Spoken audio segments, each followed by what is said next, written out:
स्वागत है आप सभी का हम सबके YouTube channel learning with Sumit में। इस चैनल पे हम लोग इंजीनियरिंग सब्जेक्ट्स की पढ़ाई करते हैं, लेकिन आज हम आपको कोई सब्जेक्ट नहीं पढ़ाने जा रहे हैं। आज हम कुछ ऐसे टॉपिक डिस्कस करेंगे जिससे आपके एग्ज़ाम में कोई प्रॉब्लम ना आए, आपका रिज़ल्ट प्रॉपर तरीके से आए और किसी भी तरीके से कोई अनफेयर मीन्स में आपका नाम ना आए। कई बार ये देखा जाता है कि आपका रिज़ल्ट आता है तो उसमें कुछ सब्जेक्ट में क्रॉस बन जाता है, उसका रिज़ल्ट रुक जाता है, या फिर आप कहीं से कोई चीटिंग नहीं करते हो, उसके बाद भी अनफेयर मीन्स में आपका रिज़ल्ट चला जाता है और यूएफएम लग जाता है। आप सोचते हो कि मैंने कोई चीटिंग नहीं किया फिर भी हमारा यूएफएम लग गया।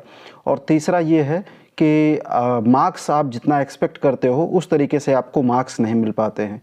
तो कुछ इम्पॉर्टेंट टिप्स आज दूंगा, स्पेशली जो नए बच्चे हैं जो अभी फर्स्ट टाइम यूनिवर्सिटी का एग्ज़ाम देने जा रहे हैं, उनके लिए ये वीडियो बहुत काम आएगा। इसलिए पूरा वीडियो ध्यान से समझेंगे और जो आपको स्टेप्स बताऊंगा, जो इंस्ट्रक्शंस आपको दूंगा, इसको आपको फॉलो करना है। तो देखिए, सबसे पहला काम, जो बीटेक फर्स्ट ईयर या फिर जो बच्चे अभी लेटरल एंट्री के थ्रू एडमिशन लिए, यानी फ़र्स्ट टाइम वो यूनिवर्सिटी का एग्ज़ाम देने जा रहे हैं, उनके लिए है। सबसे इम्पॉर्टेंट ये है कि आपका रिज़ल्ट आए, उसमें कोई रुकावट ना आए। इसके लिए सबसे ज़रूरी ये है कि जो आपकी आंसर शीट है, आंसर शीट का फर्स्ट पेज आपको कैसे फिल करना है। तो मैं एक डेमो कॉपी के थ्रू आपको बताऊंगा कि कैसे आपको अपने आंसर शीट्स को फिल करना है। जो फर्स्ट पेज होता है आंसर शीट का, उसको आप कैसे फिल करोगे। तो यहाँ पे जो मैं आपको बताने जा रहा हूँ, देखिए, आपकी जो आंसर शीट होती है ये 3 पार्ट्स में होती है। तो इसमें आप जो भी एंट्री करोगे, उस एंट्री को कैसे करना है इसको बहुत ध्यान से समझिए, जिससे सेंटर पे आपको कोई दिक्कत ना हो और आपके रिज़ल्ट में किसी भी तरह से कोई रुकावट ना आए। तो सबसे पहला काम देखिए, इसमें ये जो आपकी आंसर शीट होती है, इसमें यहाँ पे केजिंग होती है। इस केजिंग वाले पार्ट में आपको कुछ भी नहीं करना है, ये आपके लिए नहीं है। इसमें जो फर्स्ट पार्ट है, इसमें यहाँ पे आपको क्या करना है, इसमें सबसे पहले ये डेट ऑफ एग्ज़ाम है। तो डेट ऑफ एग्ज़ाम को आपको फिल करना है और डेट ऑफ एग्ज़ाम के बाद आपका किस शिफ्ट में पेपर है। अगर मॉर्निंग शिफ्ट में है तो आपका यहाँ फर्स्ट शिफ्ट हो जाएगा, या मॉर्निंग शिफ्ट आप लिख सकते हो, और इसके बगल में रूम नंबर आपको लिखना है। देन यहाँ पे पेपर कोड आता है। तो पेपर कोड जो होता है, ये जो आपको सेंटर पे पेपर मिलेगा, जिस भी सब्जेक्ट का पेपर होगा, उस सब्जेक्ट का पेपर कोड आपको यहाँ पे फिल करना है। वो कैसे करना है, मैं आपको एक पेपर लेकर के इस पेपर से एग्जांपल देता हूँ। इस पेपर का एग्जांपल देखिए, ये 2023-24 का पेपर है और इसमें देखिए यहाँ पे सब्जेक्ट कोड लिखा हुआ है। जैसे ये आपका फंडामेंटल ऑफ मैकेनिकल इंजीनियरिंग का पेपर है, तो यहाँ पे ये देखिए, ये सब्जेक्ट कोड होता है। सब्जेक्ट कोड या पेपर कोड जो भी है, यही आपको फिल करना है। जैसे ये BME 101 है, ठीक। तो आप क्या करोगे, आप जो यहाँ पे आपका पेपर कोड है, यहाँ पे इसको एंट्री कर दोगे, पेपर कोड को BME 101 यहाँ पे आपका पेपर कोड आ जाएगा। इसी तरह से सब्जेक्ट में, सब्जेक्ट वाले कॉलम में आपको फिल करना है। यहाँ पे सब्जेक्ट का नाम दिया रहेगा पेपर में, जैसे यहाँ लिखा हुआ है फंडामेंटल्स ऑफ मैकेनिकल इंजीनियरिंग। तो अब ये आप जो सब्जेक्ट का नेम है, स्पेस कम अगर आपको मिलता है तो आप शॉर्ट में उसको फंडामेंटल्स ऑफ मैकेनिकल इंजीनियरिंग को FME लिख सकते हो, ठीक। तो यहाँ पे आपका सब्जेक्ट आ जाएगा, सब्जेक्ट नेम आप यहाँ पे एंटर कर दीजिएगा। देन सेमेस्टर आएगा आपका। अगर फर्स्ट सेमेस्टर है तो आप फर्स्ट सेमेस्टर लिखिए, थर्ड सेमेस्टर है तो थर्ड सेमेस्टर लिखिए। जिसका जो भी सेमेस्टर है, यहाँ पे सेमेस्टर मेंशन होगा। रूम नंबर सेंटर पे जो भी आपको, जिस रूम में आपका पेपर हो रहा है, वो यहाँ पे आ जाएगा। जो भी आप, सपोज 102 आपका रूम नंबर है तो आप यहाँ 102 लिखोगे, 103 है 103, 201 है 501 है, जो भी आपका रूम नंबर है वो यहाँ पे आपको फिल करना है। शिफ्ट मैंने आपको बता दिया है। अगर आपका फर्स्ट शिफ्ट यानी मॉर्निंग है तो ये फर्स्ट शिफ्ट होगा, इवनिंग है तो आपका सेकंड शिफ्ट हो जाएगा। डेट ऑफ एग्ज़ाम, जिस डेट में आपका पेपर है, जैसे आज मैं वीडियो बना रहा हूँ तो यहाँ पे अगर हमें डेट लिखना होगा, आज 27 है तो मैं यहाँ पे 27 दिसंबर का महीना है तो 12 और 2025, तो इस तरीके से यहाँ हम डेट फिल कर देंगे। तो date, shift, room number, paper code और देन सब्जेक्ट का नाम, इसके बाद सेमेस्टर, ये आपको यहाँ पे फिल करना है। इसको फिल करने के बाद नेम ऑफ कैंडिडेट आता है, तो जो भी आपका नेम है यहाँ पे आप अपना नेम फिल कर दीजिएगा, जो भी आपका नाम है साफ़ सुथरी एंट्री करिएगा। और इसके नीचे रोल नंबर है, तो रोल नंबर के कॉलम में आपका जो रोल नंबर है वो आपको पता होगा, आपके एडमिट कार्ड पे रहता है। एडमिट कार्ड से देख के यहाँ पे आप अपना रोल नंबर इंटर कर दीजिएगा। तो फर्स्ट पार्ट इस तरीके से आपका फिल हो जाएगा। इसके बाद सिग्नेचर ऑफ कैंडिडेट, जहाँ पे कैंडिडेट का सिग्नेचर का ऑप्शन है यहाँ आप अपना साइन कर दीजिए, जो भी आपका नेम है तो आप अपना सिग्नेचर यहाँ पे बना दीजिएगा। ये साइन बनाने के बाद इसके बाद फिर आप आ जाइएगा सेकेंड पार्ट में। सेकेंड पार्ट फिर से ये कोर्स है। कोर्स आप जिस कोर्स के स्टूडेंट हो, अगर आप बीटेक के स्टूडेंट हो तो आप यहाँ पे बीटेक लिखोगे, एमटेक के स्टूडेंट हो तो कोर्स आपका एमटेक हो जाएगा। आप जिस भी कोर्स को, एमबीए के स्टूडेंट हो तो एमबीए यहाँ पे लिखा जाएगा, तो यहाँ पे कोर्स का नाम आ जाएगा। कोर्स का नाम लिखने के बाद ब्रांच आपको मेंशन करना है। आप मैकेनिकल के स्टूडेंट हो तो पूरा मैकेनिकल लिख दीजिएगा, मैं शॉर्ट में यहाँ एमए लिख रहा हूँ। सिविल के स्टूडेंट हो तो सिविल, सीएस के स्टूडेंट हो तो CSE, computer science and engineering, जो भी आपकी ब्रांच है यहाँ पे आप अपनी ब्रांच को मेंशन करिएगा। देन सेशन, अगर आप 2025-26 में एग्ज़ाम दे रहे हो तो 2025-26 ये आपका सेशन हो जाता है। यहाँ ईयर मत लिखिएगा, यहाँ सेशन लिखना होता है। देन अगेन सेमेस्टर आपको लिखना है, तो सेमेस्टर आपका फर्स्ट है तो फर्स्ट लिखिएगा, सेकंड है तो सेकंड, थर्ड, इस तरह से यहाँ एंट्री करिएगा। यहाँ तक कोई दिक्कत नहीं आती। सब्जेक्ट कोड है तो सब्जेक्ट कोड आप पेपर में देख के ही लिखिएगा। पेपर कोड आपका, ये सब्जेक्ट कोड या पेपर कोड यहाँ पे ऊपर दिया रहेगा। जैसे ये सब्जेक्ट कोड लिखा है BME 101, तो अगर हमें इसका सब्जेक्ट कोड मेंशन करना होगा तो मैं यहाँ पे सब्जेक्ट कोड लिख दूंगा BME 101। इस तरीके से साफ़ सुथरी एंट्री आप करोगे।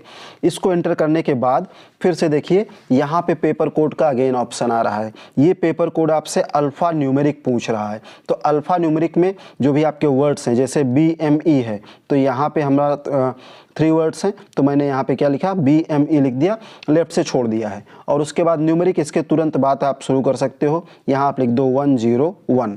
ठीक, इसमें आपको ज़्यादा सोचना नहीं है कि लेफ़्ट से स्टार्ट करें या राइट से स्टार्ट करें। आपको यहाँ पे अल्फ़ा और इस तरफ न्यूमेरिक मेंशन कर देना है पेपर कोड में। Then date of exam again आपसे पूछ रहा है, तो मैंने आपको बता दिया। यहाँ पे मेंशन किया गया है कि किस फॉर्मेट में आपको लिखना है।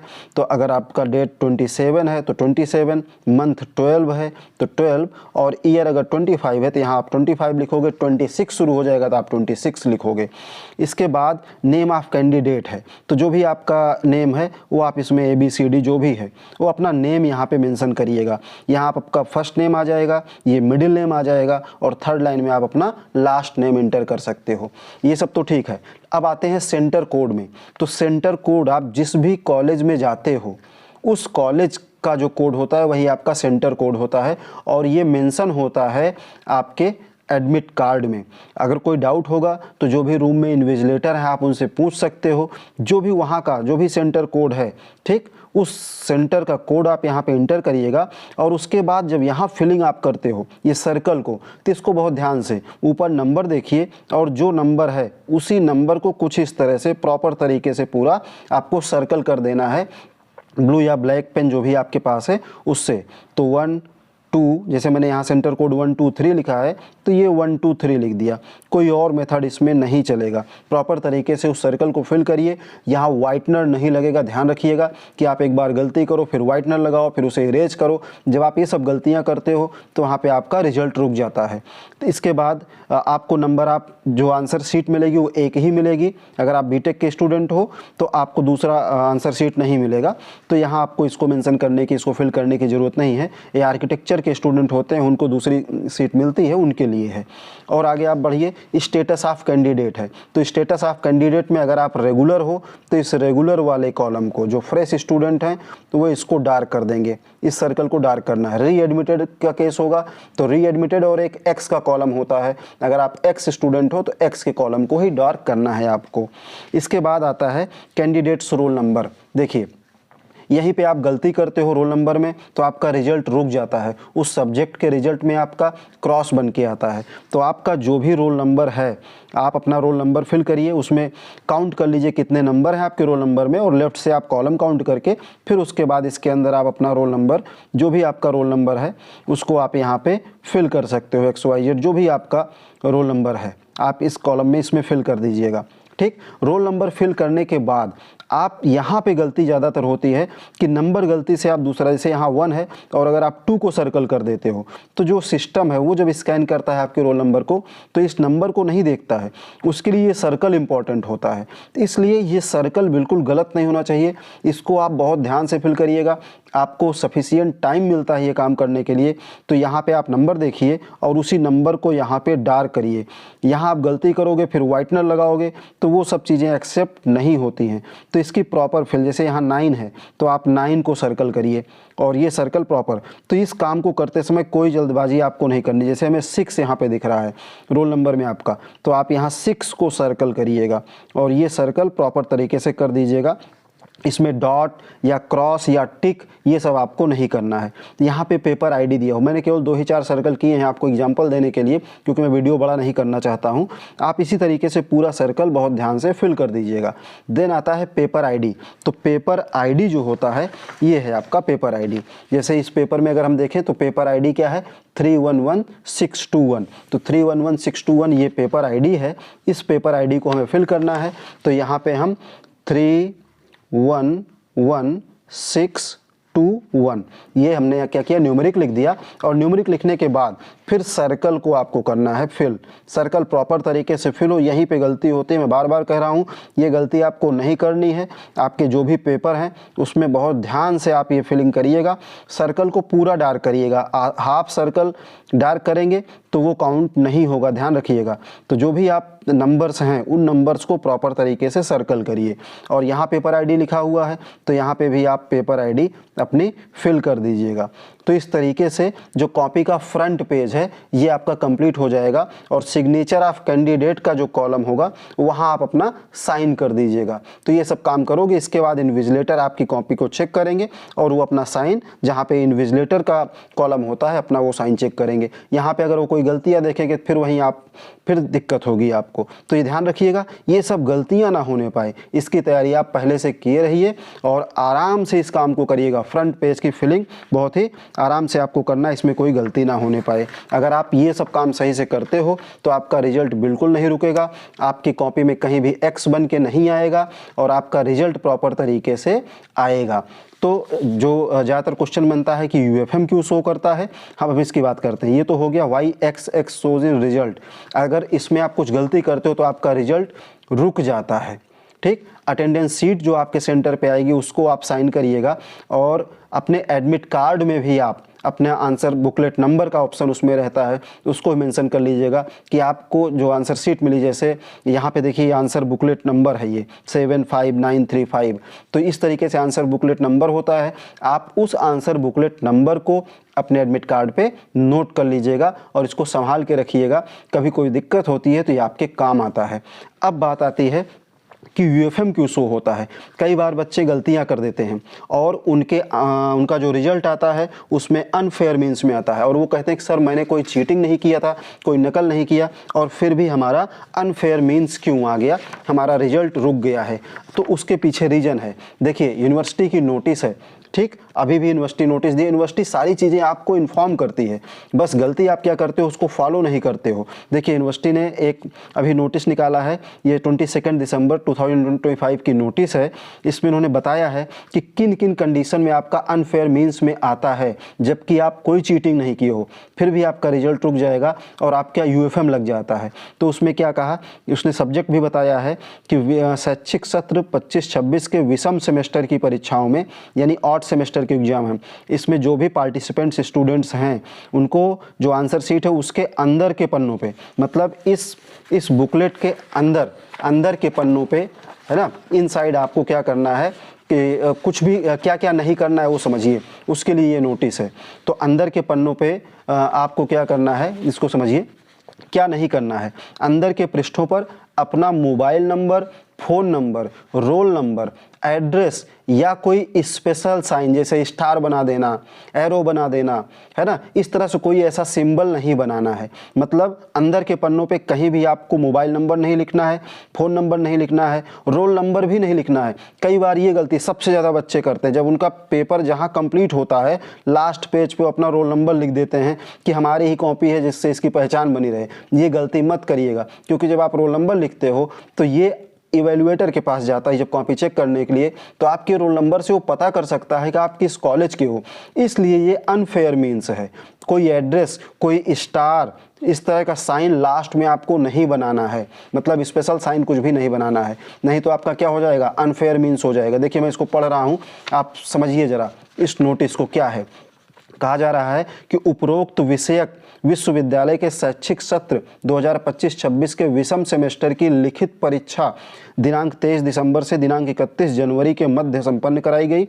उक्त सेमेस्टर परीक्षाओं के संबंध में समस्त परीक्षार्थियों एवं संस्थानों को सूचित करना है कि परीक्षा के दौरान छात्र अपनी उत्तर पुस्तिका मतलब आंसर शीट के अंदर पृष्ठों पर अपना मोबाइल नंबर, ये अंदर के पेज में कहीं भी आपका mobile number, phone number, roll number अथवा किसी तरह का विशेष चिन्ह या कोई पहचान आपको नहीं बनाना है inside the answer sheet. Answer sheet के किसी भी पेज पे आपको ये काम नहीं करना है। अगर ऐसा कोई भी छात्र या छात्रा करते हैं तो उत्तर पुस्तिका के अंदर के पृष्ठों पर किसी तरह का विशेष चिन्ह पहचान की जाती है। अगर ये पाया जाता है ऐसा आपकी कॉपी में, क्योंकि आपकी कॉपी स्कैन होती है, ये सारी चीज़ें पकड़ में आ जाती हैं, तो विश्वविद्यालय ऐसे सभी छात्रों को नियमानुसार अनुचित साधन यानी अनफेयर मीन्स नियमावली के बिंदु संख्या यानी attempts to bribe the examiner, मतलब आप एग्जामिनर को पहचान बता रहे हो कि मैं इस कॉलेज का हूँ या मेरा ये नाम है, ठीक है, आपने कुछ एड्रेस मेंशन किया या कॉन्टैक्ट डिटेल दिया हुआ है,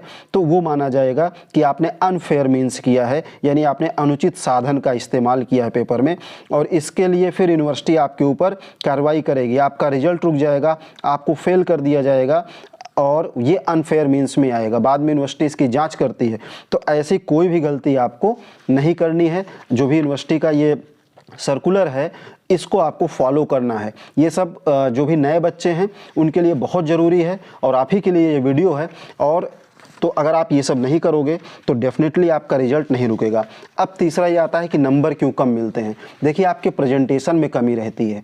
आपको करना क्या है, जब आप आंसर शुरू करते हो, जैसे ये सेक्शन ए है, अब आपको इस सेक्शन ए का आंसर करना है, तो कॉपी के अंदर कैसे आपको लिखना है इसको भी ज़रा समझ लो। आप यहाँ पे आप मेंशन कर सकते हो कि हम सेक्शन ए सॉल्व करने जा रहे हैं, तो सेक्शन ए आपने यहाँ पे लिख दिया। अब सेक्शन ए का ए में अगर आप इस क्वेश्चन नंबर 1 है attempt all questions in brief. अब अगर आप सेक्शन ए का क्वेश्चन 1 अटेम्प्ट कर रहे हो तो क्वेश्चन 1 में अगर पार्ट ए कर रहे हो तो आप लिखिए आंसर 1A। आप कुछ इस तरीके से लिख सकते हो कि अब हम आंसर करने जा रहे हैं क्वेश्चन नंबर 1 के पार्ट ए का। इस तरह से आंसर 1A करके अगर आप आंसर लिखते हो तो इवेल्युएटर को पता चल जाता है। तो उसको जब पता चल जाएगा कि 1A है तो इस कॉपी को चेक करना उसके लिए आसान होता है, और किस क्वेश्चन के अगेंस्ट वो मार्किंग कर रहे हैं ये भी उनको बहुत आसानी से, क्योंकि ये जो केजिंग फिल की जाती है यहाँ से, अब ये जैसे केजिंग है तो जब आप 1A अटेम्प्ट करोगे आपको 2 मार्क्स का क्वेश्चन है, 2 मिला है, तो यहाँ पे उनको 2 लिखने में कोई दिक्कत नहीं होगी। लेकिन आपने यहाँ क्या लिख दिया, आपने केवल सेक्शन ए लिख दिया और आंसर लिख दिया सीधे, आप 1A मेंशन नहीं किया, तो कैसे पता चलेगा कि आप किस क्वेश्चन का आंसर कर रहे हो। तो इस बात का विशेष ध्यान रखिएगा। इसी तरीके से अगर आप बी का आंसर कर रहे हो तो आपको हेडिंग यहाँ पे डालनी है आंसर 1B, आंसर 1B या 1C D E F G, जो भी पार्ट आप अटेम्प्ट कर रहे हो उसको यहाँ पे आप इस तरीके से आंसर में मेंशन कर दीजिएगा। तीसरा ये है कि अगर आप सेक्शन बी का कोई क्वेश्चन अटेम्प्ट करते हो, जैसे सेक्शन बी है तो सेक्शन बी में आपको अटेम्प्ट यानी 3 पार्ट्स की बात कह रहा है, तो टोटल 5 पार्ट्स हैं इसमें A B C D E। अब जिस भी पार्ट को आप अटेम्प्ट कर रहे हो उसको ज़रूर मेंशन करिए। एक बार अगर आप सेक्शन नहीं भी लिखते हो और आप यहाँ लिख देते हो सेक्शन बी का, अगर आप सेक्शन बी का मतलब क्वेश्चन 2 है, आप लिख देते हो कि आंसर हम अटेम्प्ट कर रहे हैं क्वेश्चन नंबर 2 का ए पार्ट, ठीक, तो सेक्शन बी नहीं भी लिखते हो, हालांकि ये सेक्शन बी का क्वेश्चन है तब भी कोई दिक्कत नहीं है, क्योंकि जब आपने यहाँ मेंशन कर दिया 2A तो 2 का मतलब ही हो गया कि ये सेक्शन बी है और सेक्शन बी का आप फर्स्ट पार्ट कर रहे हो, या आप सेकेंड पार्ट कर रहे हो तो आप लिख दोगे आंसर 2B। इसी तरीके से आंसर 2C जो भी आप आंसर कर रहे हो तो उसको यहाँ पे मेंशन करिए। ये लॉन्ग आंसर टाइप क्वेश्चन होते हैं। अब जैसे यहाँ पे है तो इसमें 2B की अगर हम बात करें, थ्योरेटिकल क्वेश्चन है, कह रहा है explain the working of 2 stroke petrol engine with diagram. तो आपको क्या करना है, यहाँ पे 2B में आपको हेडिंग डाल देना है कि working of 2 stroke petrol engine. ठीक, 2 स्ट्रोक पेट्रोल इंजन आपसे पूछा गया तो आप हेडिंग डाल दो 2 स्ट्रोक पेट्रोल इंजन। जब आप प्रॉपर तरीके से हेडिंग डाल के कोई आंसर करोगे तो इवेलुएटर भी को लगता है कि हाँ ये बच्चा ठीक है और उसे मार्किंग करने में अच्छा लगता है, आपका प्रेजेंटेशन अच्छा होता है। तो इस तरीके से आप आंसर 2C, तो 3 आपने अटेम्प्ट कर दिया, या आप 2D कर रहे हो, 2E कर रहे हो तो उसको आप कर सकते हो। अब अगर हम बात करते हैं कि सेक्शन C जब आप अटेम्प्ट करते हो, जैसे देखिए ये सेक्शन C है, तो सेक्शन C यहाँ पे है। सेक्शन C मतलब क्वेश्चन नंबर 3 शुरू हो गया, तो इसमें आपको इंटरनल चॉइस मिलती है। अब 3 में आपको कोई एक पार्ट करना है, A या B। अगर आप सोचते हो कि हम 2 पार्ट कर लेंगे और हमें दोनों पार्ट का नंबर मिल जाएगा, तो ऐसा नहीं होता है। वो यहाँ पे पकड़ में आ जाता है कि थर्ड में आपके पास एक ही ऑप्शन है, या तो आपको 3 का A करना है या 3 का B करना है। यहाँ जब दोनों आप दिखने लगेगा तो एक जो आपने सबसे पहले अटेम्प्ट किया है उसी का मार्क्स आपको मिलेगा और दूसरे का मार्क्स अपने आप कट जाएगा। तो ऐसे आपको टाइम नहीं वेस्ट करना। जहाँ इंटरनल चॉइस है उसमें से 2 में से कोई 3A या 3B में से आपको कोई एक ही क्वेश्चन अटेम्प्ट करना है। तो आप फिर से यहाँ हेडिंग डाल दोगे, सेक्शन C की बात करोगे तो आप लिखोगे आंसर 3। अगर आप पार्ट A कर रहे हो तो पार्ट A लिखोगे, पार्ट B कर रहे हो तो भी एक ही पार्ट करना है। फिर इसमें नेक्स्ट क्वेश्चन आपका आ जाएगा क्वेश्चन नंबर 4। देखिए ये क्वेश्चन नंबर 4 शुरू हो जाता है। तो फिर कह रहा है attempt any 1 part of the following. तो 4A या B में से कोई एक आपको करना है। तो आपको यहाँ लिखना है आंसर 4A या 4B, जो भी पार्ट आप कर रहे हो प्रॉपर तरीके से उसको यहाँ मेंशन करिए, 4A 4B। ठीक, इसी तरीके से 5A 5B 6A 6B। इन सब में देखिए इंटरनल चॉइस होती है। जो थर्ड सेक्शन होता है सेक्शन C, देखिए क्वेश्चन नंबर 6 है, A और B में से कोई एक करना है। Attempt any 1 part of the following, तो आपको कोई एक ही अटेम्प्ट करना है, दोनों नहीं करना। इस बात का ध्यान रखिएगा। दोनों में जो आपको आसान लगता है आप उसी को करिएगा और प्रॉपर तरीके से उस आंसर का नाम लिखिएगा। अगर आप क्वेश्चन नंबर 6 कर रहे हो तो आंसर 6A, अगर A पार्ट कर रहे हो, B पार्ट कर रहे हो तो यहाँ 6B लिखिएगा। तो इस तरह से जब आप आंसर करते हो, जहाँ भी डायग्राम है, डायग्राम को आप पेंसिल से बनाइए, क्योंकि पेन से बनाओगे गलत हो जाएगा तो इरेज नहीं कर पाओगे। पेंसिल से बनाने के बाद आपके पास स्केच पेन है, स्केल यूज करिए और उसके ऊपर स्केच पेन थोड़ा सा अगर आप स्केच पेन से उस लाइन को डार्क कर देते हो तो स्कैन करने में उसका अपीयरेंस अच्छा आ जाता है। तो इस तरीके से आपको डायग्राम में भी अच्छे नंबर मिल जाएंगे। तो ये अगर आप 2-3 काम कर लेते हो तो तब उस केस में आपको क्या होगा कि इन तीनों क्वेश्चन के आंसर आपको मिल जाएंगे। आपका अनफेयर मीन्स में नाम नहीं आएगा, आपके आंसर में x लिख के नहीं आएगा, आपका प्रॉपर रिजल्ट आ जाएगा और आपको अच्छे नंबर मिल जाएंगे। तीनों क्वेश्चन का आंसर आपको मिल जाएगा। तो इस वीडियो को आप देख के आप समझ लीजिए और इसका पूरी तरीके से पालन करिएगा जब आप अपना एग्ज़ाम देने सेंटर पे जाइएगा। और सबसे इम्पोर्टेंट बात क्या है, देखिए एडमिट कार्ड आपको लेके जाना है, सबसे इम्पोर्टेंट, इस बात को बिल्कुल ध्यान रखिएगा। एडमिट कार्ड और एक आपका आइडेंटिटी कार्ड आपके साथ होना चाहिए। एक आइडेंटिटी कार्ड, ये आपके एडमिट कार्ड में मेंशन है क्या क्या आपको लेके जाना है। ये दोनों चीज़ें आपके पास ज़रूर होनी चाहिए, admit card, identity card. Identity card अगर आपके स्कूल का है, कॉलेज का है तो वो भी चलेगा, नहीं है तो आप कोई एक अपना आधार कार्ड अपने साथ रखिए और ये ओरिजिनल रखिएगा। आईडी कार्ड ये आपका ओरिजिनल होना चाहिए। ठीक, original ID card, admit card जो आपको इशू किया गया है उसको रखिएगा साथ में। कैलकुलेटर रखना मत भूलिएगा, कैलकुलेटर की बहुत ज़रूरत पड़ती है कैलकुलेशन में, ये अलाउड होता है तो आप कैलकुलेटर भी सेंटर पे लेके जाइएगा। और जो भी आपके ज्योमेट्री बॉक्स है, पेन, पेंसिल, इरेजर, शार्पनर, ये सारी चीज़ें है ना, तो ये सब आप अपने साथ रखिएगा जब घर से निकलिएगा। तो ये सभी डॉक्यूमेंट्स आप चेक कर लीजिएगा आपके पास है कि नहीं और आराम से पेपर दीजिएगा। कोई भी क्वेश्चन देख के आपको परेशान नहीं होना है। क्वेश्चन पेपर देख के, पेपर में सफिशिएंट क्वेश्चंस होते हैं जिसको आप अटेम्प्ट कर सकते हो और आपके पास सफिशिएंट टाइम होता है। आप आराम से सभी क्वेश्चंस को अटेम्प्ट की कोशिश करिएगा और अपना बेस्ट करने की कोशिश करिएगा। All the best, thank you.